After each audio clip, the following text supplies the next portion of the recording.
각이 살아있는 정치평론 시사정각 시작하겠습니다. 오늘은 최진영 변호사 그리고 서용주 맥 정치사회연구소장 두 분 나오셨습니다. 어서 오세요. 네, 반갑습니다. 안녕하세요.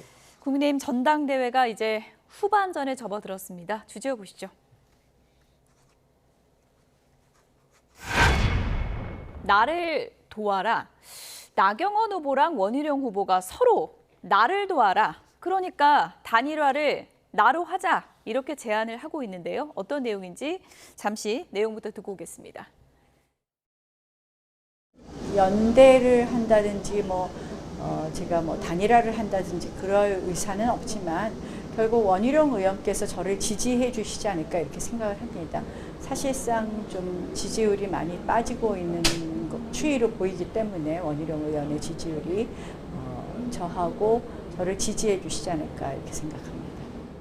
저희는 얘기한 적이 없어요. 얘기한 적 없습니까? 언론에서 자꾸 물어보니까 열려있다. 딱 네 글자 그게 전부예요. 아, 그래요? 당사자가 기분 나쁘잖아요. 시작도 안 했는데 단일화라면. 그렇게 말씀하시니까 저희들이 대답을 안 하면 또 오해를 하시니까 불가피하게 예. 딱 네 글자로 얘기를 할 수밖에 없는 거예요. 네. 저를 돕게 될 겁니다. 그러니까 결선으로 갈 가능성이 현재는 한 반반 정도 된다고 보고요. 네. 네, 두 분 다 결국 나라 그러는데 저희는 지금 예측할 수는 없지만 어쨌든 어느 쪽으로 단일화될 가능성이 높다고 보세요? 일단은 단일화의 가능성이 상당히 낮다고 보고 있고요. 예. 이거는 이제 판세 자체가 한동훈 후보에 대한 대세론을 꺾지 못하는 예. 그런 상황이다 보니까 일단은 단일화 이슈를 통해서 다시 주목도를 가져오려는 전략일 뿐이다 생각이 됩니다. 만약에 결선 가도요? 이거 결선을 가야 되죠. 결선은 자연스럽게 2, 3등 안에서 이제 자연스러운 단일화가 예. 결선 투표고요. 예. 단일화는 이제 물리적으로 그 결선 투표 전에 간다는 것인데 만약에 결선을 가면 지지 선언을 한쪽에 해줄 수는 있다고 보십니까? 아마 그럴 수는 있겠는데 지금 현재 상황을 보면은 서로 간에 그렇게 신뢰를 주고 있지 않은 것 같아요. 2등, 3등도요. 예. 통상 이제 단일화라는 것들이 2위와 3위의 그룹 자체가 나름대로 좀 붐업이 돼야 됩니다. 아예 치고 올라오지는 않지만 떨어지면 안 돼요. 한 발짝씩이라도 올라가면서 둘이 합쳤을 때 1+1이 2나 3이 됐을 때 단일화 효과가 있는데 이거 지금 상황을 보면 1+1이 0.5나 마이너스 1이 될 수도 있는 상황 같은 거거든요. 2가 안 된다. 2가 안 되는 상황이라고 됩니다. 저는 판단해요. 그렇기 때문에 이 단일화 이슈는 그냥 지금 현재 입출 남은 상황에서 한동훈 후보를 흔들 만한 전략이었기 때문에 그냥 어떤 전략적 차원에서 좀 하수들이 쓰는 단일화의 어떤 선언 같다 그래 보입니다. 예, 나경원 후보는 원희룡 후보 안 그래도 지금 지지율도 빠지고 여론조사 결선 투표 저희가 YTN 여론조사 결과도 보여주시면 좋을 것 같은데요. 한동훈 대 원희룡, 한동훈 대 나경원 했을 때 내가 더 경쟁력이 있고 결국 나로 와야 되는 거 아니냐 이런 주장인 것 같거든요. 그래서 나를 도와달라라고 예. 해서 나가 이런 예. 나경원의 나다 이런 취지로 얘기하는 것 같은데 한마디로 사정 변경이 있다 이런 것 같습니다. 사실 이 경선 레이스가 출발할 때는 오히려 원희룡 후보가 내가 중심으로 돼서 나경원이 도와줄 것이다라는 얘기를 했었었는데 예. 거꾸로 지금 중반에 이제 반환점을 터닝하는 포인트에서는 오히려 나경원 후보가 원희룡 후보에게 저를 좀 도와주시죠, 사퇴하시죠 이런 얘기를 하고 있는데. 예. 결국 내가 제일 잘 나가는 못하고 내가 두 번째 잘 나가 이런 지금 경쟁을 하고 있는 건 아니겠습니까? 내가 두 번째 정도 잘 나가고 있으니까 3등인 후보가 나를 도와달라고 하는데 이 선거를 하다 보면 단일화를 하기 위해서는 2위, 3위 후보가 상당 부분 격차가 났을 때에 어떻게 보면 단일화 이슈가 되는데 예. 2위, 3위 그룹의 어떤 격차가 별로 나지 않으면은 이 선거의 어떤 역학구도 상황에서 지금 1차 경선 과정에서 단일화 되기는 현실적으로 그렇게 어렵죠. 누군가 결국 지금 포기하기가 누가 힘든 1위나 상황이다. 2위가 했을 때 예. 차이가 별로 나지 않는 상황 속에서는 내가 어떻게 보면 1위 후보와 어떻게 보면 싸우게 됐다는 그런 구도가 심리가 강하기 때문에 현실적으로 7월 23일 이전에는 지금 말씀하신 것처럼 단일화는 현실적으로 어렵다. 다만 뚜껑을 열어봤을 때 과반이 되지 않은 상태에서 2위가 누가 되느냐. 그때는 이제 단일화 이슈가 현실화되겠지만 과연 그것이 단일화를 했을 때에 지지하는 사람들이 그 단일화 후보로 다 표가 결집되는 것이냐. 그거는 그때 가봐야 하는 문제이기 때문에 현실적으로 7월 23일 전에는 나 후보건 원 후보건 간의 단일화는 사실 쉽지 않은 것이 아닌가 예측을 예. 해봅니다. 그냥 뭐 산술적으로만 보겠습니다. 여론조사 결과 보여주시면 좋을 것 같은데 당대표 선호도 조사 좀 보여주시죠. 네, 국민의힘 지지층 및 무당층을 대상으로 한 여론조사 결과 그리고 국민의힘 지지자만을 대상으로 한 여론조사 결과 두 개 이제 여론조사를 저희가 지금 보여드리고 있는데 산술적으로 나경원, 원희룡 후보 지지율 합쳐도 안 되는 거 아닙니까? 뭐 윤상현 후보도 한번 거론해 주시죠. 아, 윤상현 후보도 윤상현 같이 후보까지 더해서. 합쳐도 예. 어려운 좀 넘어서지 못한 상황이죠. 예. 물론 의견 유보가 있긴 하지만 전체적인 추입니다. 그러니까 한동훈 후보에 대해서 정말 파격적인 네거티브를 했죠. 뭐 원희룡 후보나 나경원 후보, 특히 원희룡 후보 쪽에서 공세를 수위를 높였고 뭐 거의 오물을 끼얹었다라고 하는데 본인이 다 뒤집어 쓴 형국이 돼버렸고 예. 결국엔 그 뒤에는 영상과 여러 가지 김건희 여사까지는 아니더라도 많은 친윤 그룹에서의 파상 공세가 이루어졌음에도 불구하고 지금의 수치라고 봤을 때는요. 이건 결선 투표뿐만 아니라 단일화가 의미가 없어졌다. 그러니까 제가 만약에 이 두 분 원희룡 후보와 뭐 나경원 후보, 윤상현 후보도 거론하겠습니다. 예. 이 세 분이 중진 그룹이기 때문에 예. 나름대로 정치 내공이 있다면 이때쯤이면 출구 전략을 짜야 됩니다. 그러니까 예를 들어서 공격 수위를 천천히 낮춰가면서 대야투쟁의 메시지를 던지면서 결국에는 화합하는 쪽으로 가는 어떤 메시지가 가야 되는데 오늘까지 봐서는 그러지 않고 끝까지 같이 주고 보자라는 차원이기 때문에 향후에 이제 전당대회가 국민의힘 끝나고 나서 당내의 갈등 부분이 불씨로 남아 있을 것 같고요. 제가 봐서는 단일화 부분은 전략적이지만 향후에 만에 하나 결선에서 2, 3등이 나 후보와 원희룡 후보 둘 중에 있다 하더라도 저는 나경원 후보가 되든 원희룡 후보가 되든 두 분은 결선 투표에서 한동훈 후보가 아닌 후보를 지지하지 않을 수도 있다.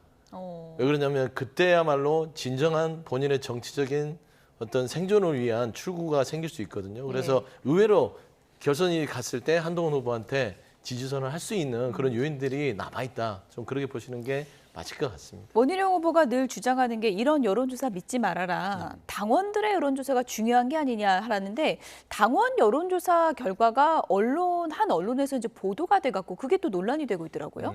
그렇습니다. 원래 이제 그 뭐 깜깜이 선거 그런 얘기도 예. 있습니다만 내부적으로 여론조사를 했고 그것의 여론조사의 주체가 한동훈 후보 캠프다라는 얘기가 있습니다. 아마 제가 미루어 짐작컨대 한동훈 후보뿐만 아니고 나경원, 원희룡 후보 캠프에서도 내부적으로 여론조사를 했을 가능성은 충분합니다. 다만 그런 부분이 공개가 되지 않는데 공교롭게도 지금 그 한동훈 후보 측에서 이 여론조사를 했는 것이 어떤 경로인지는 모르지만 그것이 예. 언론에 공표됐다는 사실 자체가 어떻게 보면 그 선거관리 규정을 위반했다는 그런 논란이 있는 건 사실 아니겠습니까? 다만 그럼에도 불구하고 어떤 법적 맥락을 넘어서 정치적 맥락을 봤을 때는 이른바 대세론을 확실하게 어떻게 보면 도장을 찍겠다라는 그런 어떤 그 정치적 효과는 분명히 있는 것 같습니다. 지금까지는 어떤 이번 같은 경우에는 이미 저도 문자도 받았습니다만 예. 이 투표를 할 수 있는 사람이 대상이 확정된 상태에서 이제 모집단이 확정된 사람들을 상대로 해서 여론조사하는 결과는 결국 상당히 그 결과의 신빙성이 높은데 그 결과에 봤을 때에 당원들에도 과반수가 넘는 것이 지금 한동훈 후보를 지지한다라고 했을 경우에는 대세에 편승하는 그런 효과를 가지고 올 수 있기 때문에 지금 나경원 후보라든가 원희룡 후보 같은 경우에는 상당히 발등에 불이 떨어진 것 아니겠습니까? 그러다 보니까 지금 나경원 후보 같은 경우에는 이 사안에 대해서 당 선관위에 대해서 문제를 제기하는 그런 부분이 있기 때문에 결국 법적 측면에서는 추후에 이 부분에 대해서 어떤 평가가 나올지 그 유출의 경로가 누군지는 모르겠습니다만 정치적인 입장에서 봤을 때는 오히려 한동훈 후보한테 상당 부분 날개를 달아주는 그런 결과가 됐기 때문에 지금 2위, 3위 그룹으로서는 어떤 식으로든 이 문제를 이 TV 토론이라든가 아니면 합동연설회에서 문제 삼을 가능성이 높아진 것이 아닌가 생각합니다. 네, 어쨌든 당원 여론조사가 언론에 보도된 점에 대해서는 한동훈 캠프에서는 우리와는 무관하게 이루어졌고 그리고 이 사실이 맞는지도 우리가 확인해 줄 수 없다. 이렇게 공식 입장을 밝혔다는 점 말씀드리겠습니다. 네, 전당대회 후반전 이번 주에도 또 TV 토론이 남아 있고요. 한동훈 대 원희룡 이 공방에도 또 시선이 쏠릴 것 같은데요. 원희룡 후보가 오늘 한동훈 후보에 대해서 이런 얘기를 했습니다. 들어보시죠. 토론 스타일도 이게 막 저도 사실 정치 경력 25년에 처음 겪어보는 스타일이에요. 말을 하는데 계속 끼어들고 옆에서 쫑알쫑알하고 막 그래서 옆에서 쫑알쫑알하고 막 그래서 여론 조성팀 의혹, 사천 의혹, 김경률 추천 의혹 3대 의혹이 사실이라면 어떻게 책임지시겠습니까? 저는 사퇴, 정계 은퇴 얘기했죠. 본인도 후보 사퇴 그리고 정계 은퇴 괜찮으세요? 약속하시죠. 예스와 노. 좋아하시잖아요. 예스와 노. 저도 같이 아니, 짧은 시간에 본인의 최소한의 주장도 못하게 되니까 그러면 이걸 같이 말로서 누르려고 하다 보니까 사실 당원들이나 시청자들이 볼 때는 짜증스럽죠. 사실 처음에는 첫 토론 보셨는지 모르겠는데 저는 10년 이 대학 선배고 25년 정치 선배 아닙니까? 좀 져주는 모습으로 좀 하자라고 들어갔는데 그랬더니 난리예요. 아니, 토론을 가서 싸우라고 있는 건데. 지지자들이 그 특유의 이제 말싸움으로 진행되다 보니까 어떻게 대처를 해야 알겠습니다. 할지에 대해서 저도 아주 좋은 경험을 하고 있습니다. 국민의힘 전당대회 과열되고 있는 분위기 짚어보고 있는데요. 원희룡 후보가 앞서 한동훈 후보에 대해서 이른바 뭐 쫑알쫑알된다 이렇게 표현을 했습니다. 네. 그러니까 원희룡 후보, 제가 아는 원희룡 후보가 나름대로 내공도 있고 본인도 얘기했듯이 소장파, 그다음에 흑수저, 예. 또 여러 가지 정치의 내공도 이제 자랑은 삼아 사시는데 저 이번 전당대회를 보면서 제 개인적으로는 왜 나오셨나 싶어요. 그러니까 정치적으로 마이너스가 너무 많습니다. 예. 그러니까 후배를 대하는 입장에서 본인이 아량을 베풀었다. 토론회에서 지난 2차 토론회 10년 또 대학 선배기도 하고 25년 정치 선배라서 좀 봐주면서 하려고 했는데 막 말싸움을 걸어오더라. 당황스럽다. 예. 근데 알고 보면 이 한동훈 후보가 내 사석으로 보면 쫑알쫑알하더라. 이런 식으로 이제 개인 폄하를 하는 거잖아요. 그러니까 이런 부분들이 과연 전당대회에서 필요한 얘기인가? 예. 불필요한 얘기잖아요. 따지고 보면 꼰대 인증이거든요. 후배는 선배 옆에서 쫑알쫑알 거리면 안 되고 말싸움할 때도 대들면 안 되고 이런 느낌을 줘버리니까 결국은 이거는 메시지로 이기는 것도 아니라 태도에서 져버리는 꼴이 된단 말입니다. 쫑알쫑알이라는 표현도 좀 오랜만에 들어본 표현인 것 그러기도 같긴 하죠. 한데요. 예. 보통 이렇게 다 큰 성인들한테 어디서 쫑알거려? 이거는 좀 따지고 보면 비하 발언이거든요. 그래서 이런 데서 득점 포인트를 받으려고 하는 것인지 아니면 이런 말을 통해서 본인의 지금의 조금 열세에 있는 부분들을 좀 해소하려고 기분이라도 좋으려고 하는 것인지 모르겠지만 저는 일주일밖에 안 남은 국민의힘 전당대회에서 결과를 떠나서 원희룡 후보라는 그 국민의힘의 오랜 정치인이 과연 제대로 된 출구 전략과 유종미를 거둘 수 있는지 거기에 대해서는 조금 그냥 그 연연을 떠나서 안타까운 마음으로 지금 지켜보는 입장이다. 좀 그런 말씀으로 마무리하고 싶습니다. 토론에 임하는 뭐 태도, 제스처 이런 거는 이제 보는 분들이 주관적으로 이제 평가를 하긴 하는 건데 뭐 당권 주자 토론회에 선후배가 있는 겁니까? 그렇습니다. 사실 이걸 보면서 작년이었습니까? 한동훈 전 비대위원장이 법무장관일 때에 법사위에서 민주당의 정청래 의원이 한동훈 비대위원장이 말을 따박따박 한 것에 대해서 아주까리 기름만 먹냐, 왜냐 했더니만 뭐 깐죽깐죽한다. 그랬다가 아까 서영교 그 대표 그가 얘기한 것처럼 소장님.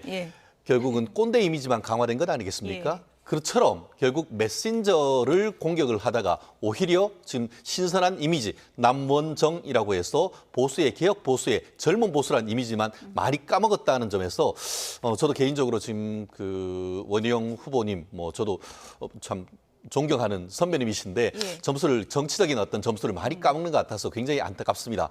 뭐 혹자는 이런 상황에 이제 서로 간에 한과 원 간에 어떤 그 한강을 건너는 것이 아니냐, 어떻게 넘어가야 될 선을 넘는 것이 아니냐 그런 비판도 있습니다만 아직 열심히 어떻게 보면은 지금 헤엄을 쳐가면서 경주하는 과정에서 있는 하나의 해프닝이라고 생각을 합니다. 결국 지금 원희룡 그 후보 같은 경우에는 1차전에서는 어떤 TV 토론에서는 네거티브를 자제하다가 어떻게 보면 그 부분에 있어서 전략적 미스다라는 판단이 있으니까 2차에서 상당히 강공 모드로 왔는데 과연 그러면 3차전에서도 어떤 식으로 갈 것이냐, 왔다 갔다 할 것이냐, 아니면 이번에도 또 네거티브로 갈 것이냐, 이번이 굉장히 고민스러울 텐데 예.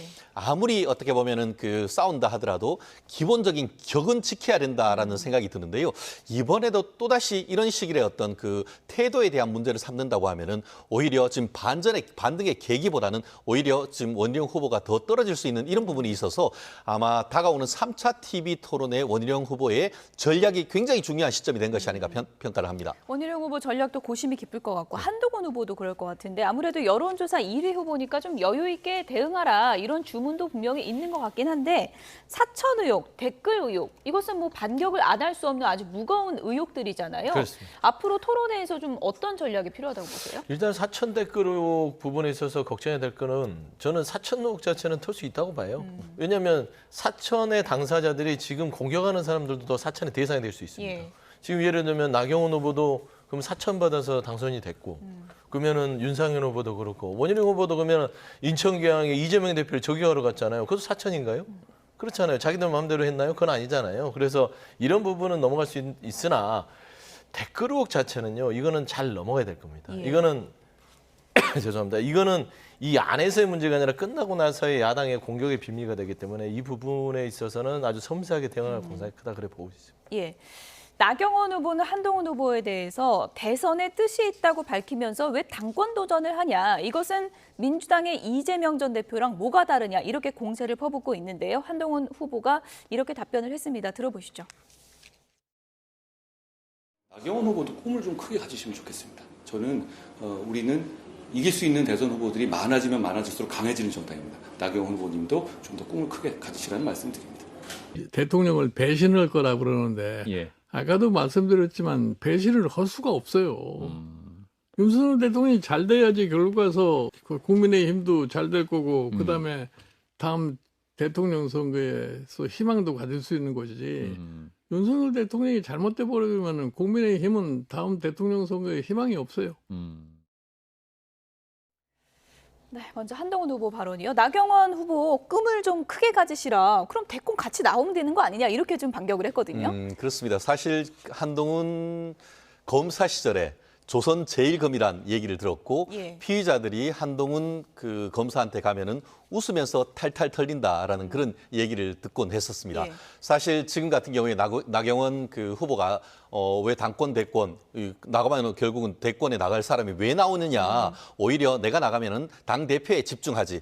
오히려 대권을 하기 위해서는 밀어드리겠다. 예. 이런 식으로 얘기한 것에 대해서 같이 나와주시죠. 이런 식으로 해서 오히려 나경원 후보를 좀 더 올려주는 듯한 그런 얘기가 되는 것 아니겠습니까? 이 그 전략은 뭐냐면 1등 전략으로서 만에 하나 본인이 이제 그 과반수를 1차에 득표하지 못한다 하더라도 결선에 갔을 때 나경원 후보를 끌어안으려고 하는 어떻게 보면 유화 전략이다라고 볼 수가 있기 예. 때문에 이것에 대해서 직접적으로 공격하기보다는 오히려 나경원 후보님 당신도 대선 후보가 아닙니까? 라고 올려줌으로써 어떻게 보면 이번 선거에서 나경원 후보를 잠재적 우호 세력으로 만들려고 하는 그런 메시지다. 저는 그렇게 평가를 합니다. 예, 한동훈 후보는 그럼 대선 출마는 지금 뭐 거의 공식화한 건가요? 어떻게 봐야 실질적으로 됩니까? 지금 예. 본인으로서는 그 정도의 어떤 그 비판은 감수하고 나온 것 아니겠습니까? 만약에 그 정도의 비판을 감수 안 하면 아예 나오지도 않았겠죠. 그렇지만 지금 이제 뭐 원내도 아니고 지금 나경원 후보 같은 경우에는 원내의 어떻게 보면은 대표여야만이 지금 이재명의 민주당과 싸울 수 있다. 이런 드라이브를 거는데 예. 결국 그것에 대한 그 한동훈 후보의 어떤 나름대로의 대책은 뭐냐면은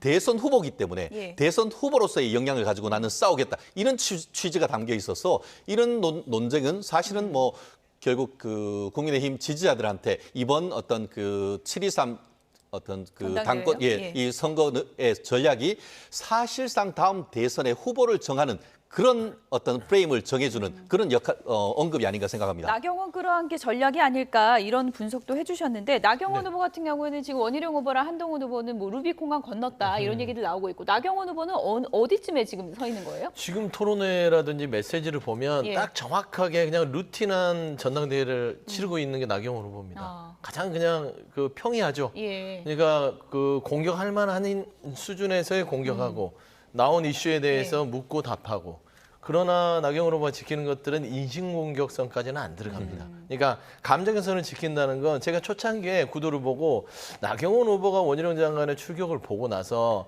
이거는 거의 원판장을 맞았다. 연판장이 아니라. 예. 그렇기 때문에 안 나올 것이라는 추측이 있었을 때 저는 나경원 후보가 길게 생각하고 출마를 했다고 봅니다. 전당대회에. 그리고 결국에는 친윤들한테 복수를 꿈꾸지 않을까. 막판에 가서. 연판장의 기억이 아직 가슴에 있는 겁니다. 저는 예. 이 보통 이런 속담이 있죠. 군자는 복수를 10년 잃지 않는다. 뭐 군자라고는 얘기는 예. 않겠지만 정치인들이 그만큼 그 뒷끝보다는 그런 뒤에 대한 어떤 담아놓는 것들이 강하거든요. 그래서 예. 저는 이번에 나경원 후보 자체가 끝까지 뛰어서 본인이 2등을 해서 결선까지 간다면 최고일 것이고 안 그렇고 본인이 결선에서의 희생양이 된다면 한동훈 후보를 지지함으로써 본인의 정치적인 활로를 모세가 예. 양수 겸장을 가지고 출마했다를 보기 때문에 저는 나경원 후보 자체에 대해서 한동훈 후보가 영리하게 들어갔다고 봐요. 결국에는 나경원 후보만 잡아오면 원희룡 후보가 어떤 수를 쓰더라도 어떻게 어떤 전략이 없습니다. 왜냐하면 세력 자체가 나경원 후보가 빠져버린 원희룡 후보는 예. 없는 거나 다름없기 때문에요. 그래서 저는 지금 현재 용산에서 출격시킨 원희룡 후보가 힘을 발휘하지 못하기 때문에 굉장히 마지막에 어떤 공격에 들어갈지 모르겠지만 아까 김종인 전 위원장이 얘기했듯이 한동훈 후보는 결국에는 용산을 함락시키는 게 아니라 결국에는 가치감으로써 공생관계인 본인을 살리기 위한 지금 모든 걸 던진 전당대회다. 좀 그렇게 평가가 될 것 같습니다. 그런데 많은 분들이 이런 지금 추측들이 나오고 있는 게 한동훈 후보가 대표가 돼도 쫓겨날 거다. 이준석처럼 될 거다. 이런 얘기들이 있잖아요. 그 네. 가능성은 어떻게 보세요? 저는 제로라고 보는 것이죠. 제로요? 그러니까 네. 이준석 대표와 한동훈 그때 당시 대표와 한동훈 지금 후보는 대표가 된다면 결국에는 캐비넷은 무게차이죠. 이준석 전 대표는 고작 가지고 있는 캐비넷은 윤석열 당시 검찰총장이 후보가 돼서 후보 시절에 같이 다니는 정도의 수준이에요. 개인적인 사적 자리, 그다음에 당무를 하면서의 후보를 만드는 그 정도의 캐비넷이라면 한동훈 후보는 윤석열 대통령과 20년을 같이 지내면서 국정의 법무부 장관까지 올라왔습니다. 거기에 김건희 여사하고도 정말 친하죠. 카톡을 332차례나 할 만큼 막역했던 형수였기 때문에 한동훈 후보가 정말 작정하고 마음먹고 모든 걸 공개한다면 윤석열 정부뿐만 아니라 국민의힘도 뱉어낼 수 없는 상황이기 때문에 한동훈 후보를 건드는 것들은 지금 현재 전당대회는 이 수준 이상 이하도 안 될 겁니다. 결국에는 여론을 나쁘게 함으로써 말하자면 무릎을 꿇게 하려는 것이지 당시에 결정적인 무슨 한 방을 통해서 한동훈 후보를 죽일 수 있다? 그거는 같이 죽자는 소리라서 한동훈 후보가 대표가 되면 결국에는 용산과 한동훈 후보 간에 좀 다른 겉으로는 팽팽한 긴장관계 속에서 주도권이 한동훈 후보한테 이제 대표가 되는 대표에게 넘겨갈 공산이 크다. 그게 예. 추측이 됩니다. 캐비넷의 무게라고 이제 표현을 해주셨는데 결국은 너무 오래 깊게 알아온 사이기 때문에 공생관계로 갈 수밖에 없다. 이런 전망에 동의하십니까? 결국 국민의힘 지지자들이 왜 한동훈 후보에게 여전히 어떻게 보면 기대를 걸고 있느냐. 그 부분은 대선 후보로서 민주당의 이재명 대표와 싸워낼 수 있는 적임자가 누구이냐 이 점에 포커스가 있는 것이지 지금으로서는 지금 한동훈 비대위원장이 될 경우에 지금 윤석열 대통령과 각을 세울 것인가 여부 이 부분에 오히려 포커스가 있는 것은 아닌 것이죠. 그렇기 때문에 마치 지난 총선 과정에서 한동훈 비대위원장을 법무장관에서 소환했는 것처럼 예. 당원들이 2차적으로 지금 보면 상당수가 한동훈 비대위원장을 대표로 소환하는 그런 흐름이란 말이에요. 물론 그러고 나서 과연 한동훈 비대위원장이 지금 윤석열 대통령과의 관계를 어떤 식으로 갈지에 대해서는 나중에 이제 풀어야 될 문제입니다만 지금 1차적인 당면 과제로서는 누가 이 민주당의 이재명 대표와 싸워서 이길 수 있느냐 그 정도의 포커스가 있다 보니까 예. 그 정도에 해당하는 어떤 전투력을 가진 사람은 지금 4명 후보 중에 한동훈이 더 낫다라는 판단을 하는 것 같고 그 이후에는 여전히 대통령은 윤석열입니다. 아무리 뭐라 한다 하더라도 당대표가 윤석열 대통령 전국 투표를 통해서 대통령 된 사람과 일방적으로 싸울 수는 없는 겁니다. 그렇기 예. 때문에 미래의 권력과 현재의 권력이 약간의 갈등은 있겠지만 윤석열 대통령이 성공하지 못하면서 한동훈 그 후보가 당권을 잡는다고 해서 대선 후보가 될 수 있습니까? 그렇다는 점을 보면은 민주당으로서는 어떻게 보면 이의제의 하려고 하는 그런 프레임에 넘어갈 이유는 국민의힘은 없다고 봅니다. 네. 어쨌든 이번 한 주 동안 또 어떤 얘기들이 나올지 지켜보도록 하겠습니다. 민주당도 이제 다음 달에 전당대회를 하는데요. 다음 주제 보여주시죠.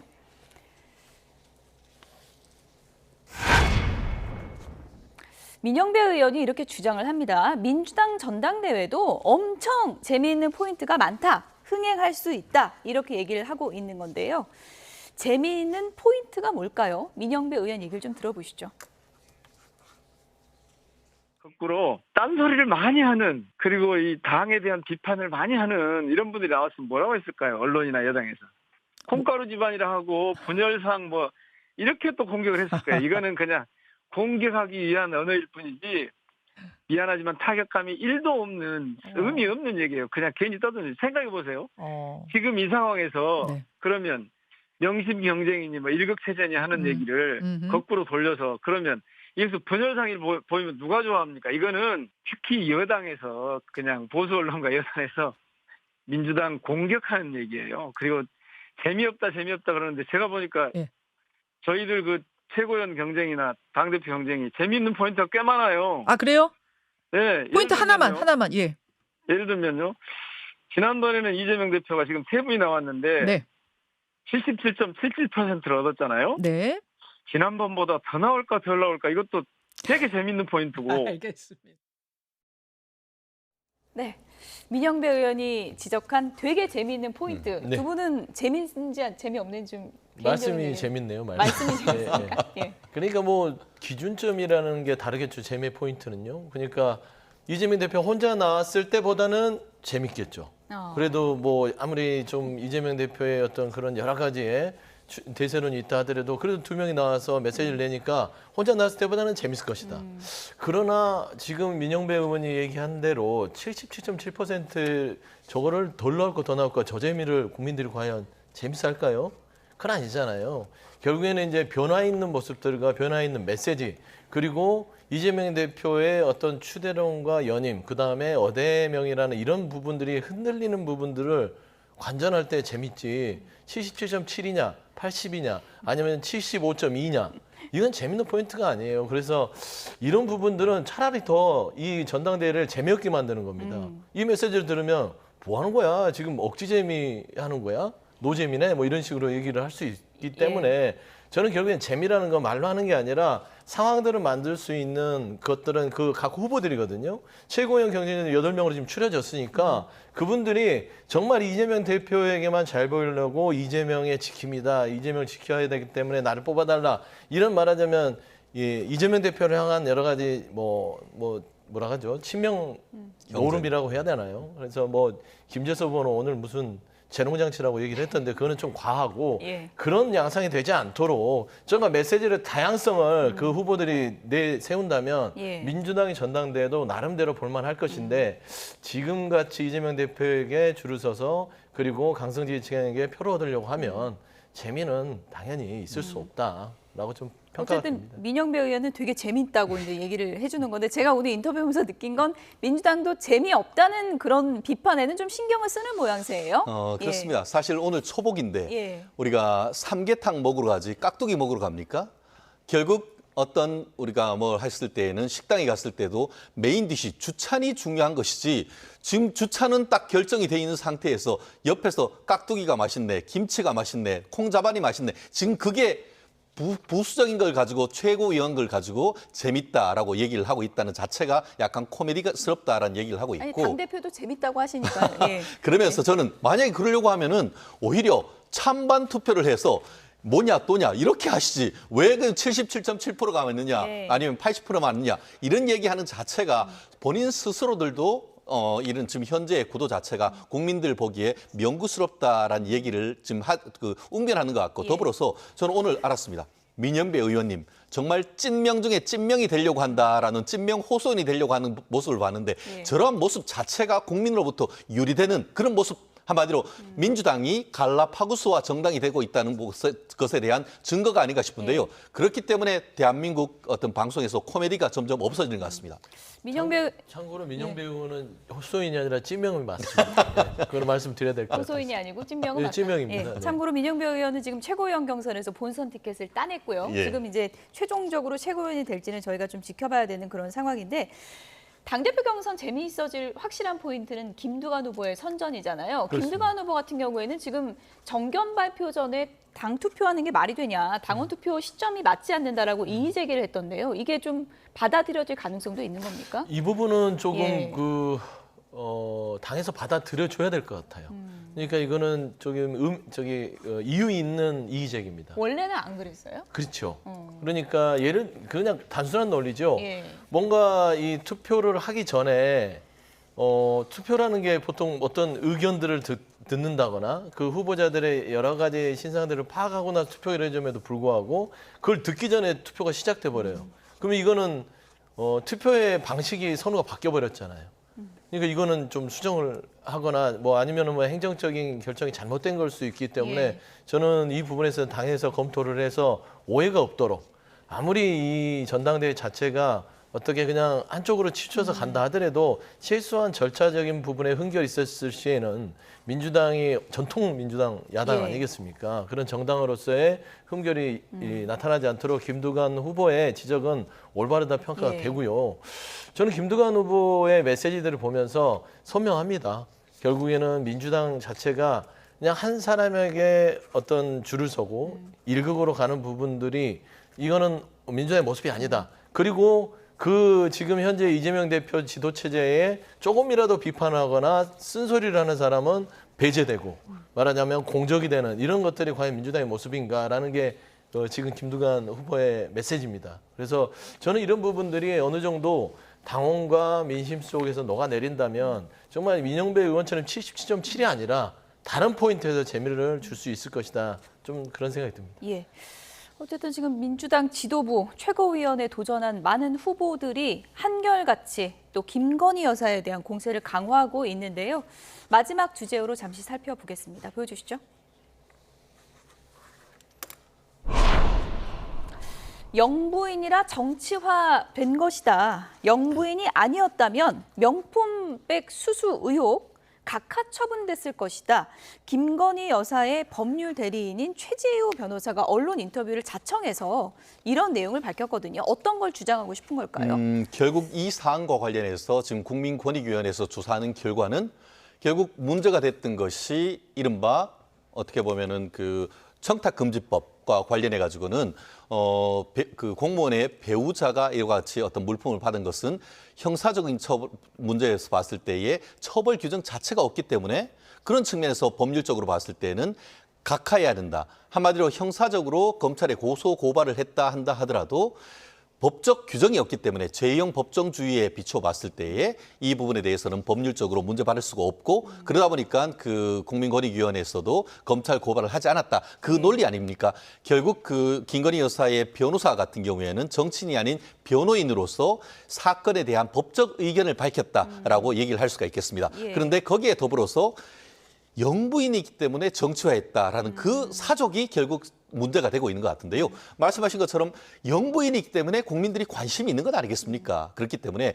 법률적으로 문제가 되지 않는다 하더라도 영부인이기 때문에 쟁점화되는 것은 국민의 어떻게 입장에서 봤을 때는 당연한 것인데 다만 지금 그 김건희 여사의 변호인 측 같은 경우에는 적어도 법률적인 측면에서 봤을 때는 이 사안이 법적으로 기소될 문제도 특검으로 가야 될 문제도 아니라는 것을 명확하게 밝혔고 그 부분의 법적 측면에서는 사실은 변호인으로서 충분히 얘기할 수 있는 것이다. 저는 그렇게 봅니다. 검찰 소환 관련해서는 이런 사건에서 영부인을 소환하게 되면 부정적인 선례가 될 것이다. 이렇게 최재우 변호사가 밝혔습니다.